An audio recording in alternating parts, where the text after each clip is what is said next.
What's up guys, Asian here again with another build basics video, and today we're going to be discussing damage shields. So damage shields were changed a little bit in the Murkmire patch, so we naturally have to update our information because the old video is now considered outdated. So now we're just going to basically go over damage shields again, what they are, how you can get them, what they do, things like that, so that way you guys can get a better sense of basically what exactly a damage shield does and what it is. So before I start off things first, I just want to mention here that damage shields are primarily used by tanks and magic DPS. Sometimes you'll see them used on healers, but stamina DPS generally don't really use damage shields at all. That's mainly because a lot of the damage shields in the game use Magicka in order to activate, so obviously stamina DPS don't really have that very high Magicka pools. So stamina DPS in general will not be using damage shields. So this video is going to be more focused on the experiences from a magic DPS perspective, with a little bit of this is what a tank, this is what a healer might do, kind of mixed in there. So starting things off first, what exactly is a damage shield? So the name is pretty self-explanatory. It's something that shields you from damage. But there are a couple of weird nuances here that I do kind of want to clear up here, because I have seen these questions pop up before on Discord and in Reddit. So there is one ability in the game that kind of, for lack of a better word, is kind of ambiguous as to whether it counts as a damage shield, and that's going to be the Warden's Shimmering Shield ability. This is because it says it absorbs a certain amount of damage from projectiles. So I just kind of want to clear this up first. A damage shield is basically anything that applies a shield to you. In other words, you should see this reflected in your health bar, regardless of whether you're using the base game UI or a UI add-on like I have here with Bandit's UI. So if I go ahead and activate Damage Magic here, you'll see that I have basically a second bar underneath my health bar, and that's my damage shield. So if you activate an ability and you don't see this bar pop up on your UI, or if you're using the base game UI, you don't see your it's a little bit of a lighter red show up over your health bar, then that shield doesn't count as a damage shield.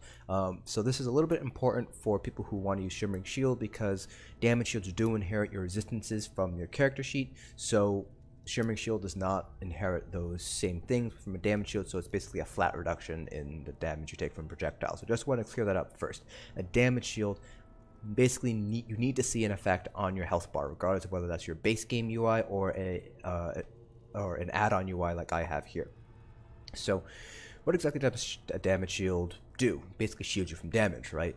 So you can basically think of shields as an extension of your health. So you can see here I have a damage shield of 8295, and I can basically treat that as an additional 8000 temporary health. So in many RPGs, sometimes you're able to get what's called temporary health. So for example, Breath of the Wild, you could get 4 or 5 additional hearts, which basically count as, quote, temporary health. Once they are completely removed, that's basically it. You can't get them again unless you reobtain them using some sort of food that gives you additional hearts in that game. So in very much the same way here, damage shields are treated as temporary health. Once they are exhausted, they're gone. You can't replace them again unless you activate the ability a second time in order to basically get that shield back again. So there are a lot of different damage shields in the game, but the most common one that you're going to be seeing is going to be the damage shield from the light armor skill tree, and it's going to be Annulment as well as its 2 morphs, Damage Magic and Harness Magicka. Every single class does have access to a couple of universal damage shields, the most common one being Bone Surge, or I should say Bone Shield and its morphs under the Undaunted skill line. If you have access to the Psijic Order skill tree here, there is a passive Concentrated Barrier that activates a damage shield as well, but generally speaking, not all classes will have access to a class-specific damage shield. So I'm on a Sorc right now, and Sorcs do have a class-specific damage shield with Hardened Ward. However, not all classes have this. So Dragon Knights have Obsidian Shield and its morphs, Templars have Radiant Ward and its morphs, but the other 2 classes in the game, which are Wardens and Nightblades, they do not have a class damage shield. So only 3 out of the 5 classes do have class-based damage shields. Now, damage shields can be divided basically into 2 different types, more or less. So the first types are those that are scaled off of your max health. And this actually covers most damage shields in the game. So if we go ahead and take a look at the Undaunted Damage Shield Bone Surge, this absorbs 30%. This creates a damage shield that's basically equivalent of 30% of your max health. So the higher your max health is, the more shield you get. So if you have 9,000 max health, then you have a 3k damage shield. If you have 30,000 max health, you get a 10,000 damage shield. So the relative shield that you get is exactly the same, but the absolute size of the damage shield increases the more health you have. As a result, these damage shields generally are not used by magic DPS. They're more used on tanks. Because obviously tanks have higher max health, so they get bigger shields that way. Bone Surge is one of those rare shields that uses stamina instead of magicka, so you won't really be seeing this all too often in raids. Sometimes you see it on a tank, sometimes on a healer, but usually not on a magic DPS, just because your stamina is going to be a little bit lower on a magic DPS compared to a stamina DPS or a tank or even a healer. The other type of damage shield is the one that you're going to be using most often, and that's going to be shields that scale off of your Max Magicka. So that's going to be Dampen Magic, as well as Hardened Ward if you are a Sorc. The Templar Shield and the Dragonite Shield, Obsidian Shield, and Radiant Ward, those also scale off of max health. So Dampen Magic and / Hardness Magicka, they actually increase in strength based on the amount of Max Magicka you have. So the higher Max Magicka you have, the greater the shield is going to get. And this leads us into our second characteristic of damage shield, and that's going to be a cap. So all damage shields have basically a limit to the amount of shields that it gives you on activation. There are hard caps and there are soft caps. Most shields in the game have soft caps. So if we go back to Bone Surge here, we see that it absorbs 30% of our max health. So that's how much we would get if we were to activate Bone Surge right now. However, this is not actually a hard cap. That is, you can actually increase this by putting points into the CP passive called Bastion under the Lord skill tree. This basically increases the effectiveness of your damage shield by a certain percentage point depending on how many points you have put into Bastion. So if you have 100 points into Bastion, that increases your effectiveness of your damage shield by 25%. So you just, instead of having a 30% damage shield, you'll have roughly a 37% damage shield instead. That's 25% of 30. So that's not really what a hard cap, that's more of a soft cap, so to speak. And this exact same thing with Obsidian Shield and Radiant Ward on Templars and Dragonites. While they do scale off of your max health, they are affected by Bastion, and so while it is technically a cap, it is a soft cap because you can increase that amount just by putting points into Bastion. The other type of cap, besides soft cap, as you can imagine, is called a hard cap, and that is what Dampen Magic and Hardened Ward both have. So if we take a look here, it says our damage shield strength is capped at 50% of our max health, and we have the exact same wording here with Hardened Ward, where our damage shield strength is capped at 50% of our max health. So if we go ahead and put points into Bastion right now, so I'll just take a couple points here and put them into Bastion. Take a look back at our Hardened Ward. You can see here that it's still capped at 50%, but if we take a look at Bone Surge, it is increased to 36% now. So that's the difference between a hard cap and a soft cap.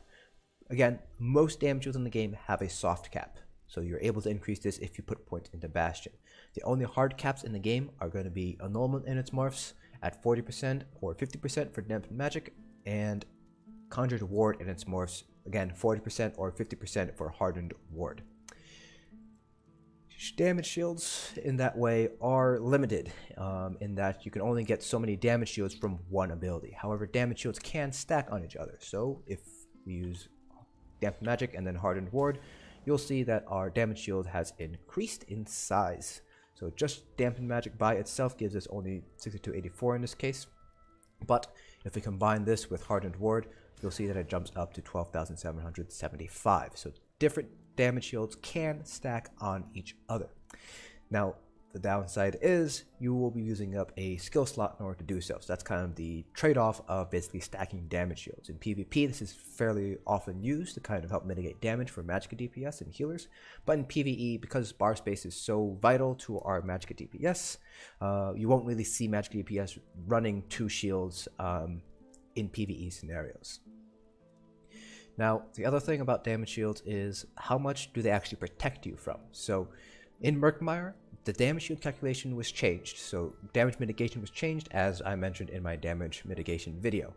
damage shields now inherit resistances from your character sheet. So if I were to activate damage shield right now, the damage shield itself would have a spell resistance of 11,484 and a physical resistance of 9,669. So in that sense, damage shields really are just an extension of your health. This also holds true for critical resistance as well. So damage shields can be crit now. This was changed in Murkmire. Previous to Murkmire, damage shields could not be crit. They could not inherit resistances at all. Now damage shields can inherit resistances, including critical resistance, and they can also be crit. This does not really matter too much in PvE, but for PvP, this is a pretty big deal here because now you're able to basically crit on damage shields that people apply to themselves. So, much like with spell and physical resistance, your shield will inherit your critical resistance as well, making them much more powerful than they first seem. So, a 50% damage shield might actually be considered a little bit more just because of that additional spell resistance that you have. So, a tank with full resistances basically reduces the incoming damage by 50%, basically has an effective damage shield of that's 50% larger. So, if a tank, for example, uses Obsidian Shield and gets a 4k damage shield, that 4k damage shield at full resistances is really closer to 6k because, again, your shields inherit your resistances, which means you are inheriting a little bit of that damage mitigation that way. So damage shields are pretty important for overall survivability in both PvE and PvP. Now in PvP, your damage shield strength is reduced in half. So that's just part of the battle spirit buff that everybody gets, or I should say effect that everybody gets whenever you're in PvP environments. That holds true in Battlegrounds as well as in Cyrodiil. So in that sense, shields such as Bone Surge will only absorb 50% of your max health in Cyrodiil or BGs without any points in the Bastion, obviously. However, this does kind of make the calculations for Dampen Magic and Hardened Ward a little bit more complex just because they scale off of your Max Magicka instead. So basically what happens is your the Battle Spirit 50% reduction is taken into effect before that 50% max health cap. So basically the game calculates how much damage shield you would normally get. So let's say you would normally get 15,000 damage shield with Dampen Magic. It then applies Battle Spirit to that 15,000. So your damage shield gets cut in half to 7,500. And then it checks whether or not that 7,500 is greater than 50% of your max health. If it is, it just truncates that down to 50% of your max health. If it's not, then it just keeps that value. So that's how Dampen Magic and Hardened Ward both work in instances where you do have Battle Spirit. So it's just 50% cut off of the damage shield you would get if you didn't have that 50% health cap there. So in that sense, Dampen Magic and Hardened Ward are a little bit stronger overall compared to your percentage-based max health shields in PvP environments, but they're still limited based on Battle Spirit as well as your Max Magicka. And that pretty much covers everything that you have to know about damage shield. So overall, it's basically an additional survivability tool that you can use pretty much across any spec. So any DPS, Magicka, or Stamina, tanks, and healers. Generally speaking, damage shields are going to be more used for Magicka DPS because the most effective damage shields tend to use Magicka, as well as on tanks, just because damage shields are pretty important for tanks because they have higher resistances and higher health. Healers won't really be using damage shields all too much, although some healers do recommend having a damage shield for progression style runs. And again, Stamina DPS, there's only one damage shield in the game that uses Stamina as the cast resource, so you won't really be using damage shields too much as a Stamina DPS. So that's it for this video. I hope you guys found this informative. If you guys have any questions about damage shields, please feel free to leave them down in the comment section below. I highly recommend that you guys also check out my damage mitigation video, so that way you know how damage shields interact with the damage calculations in the game.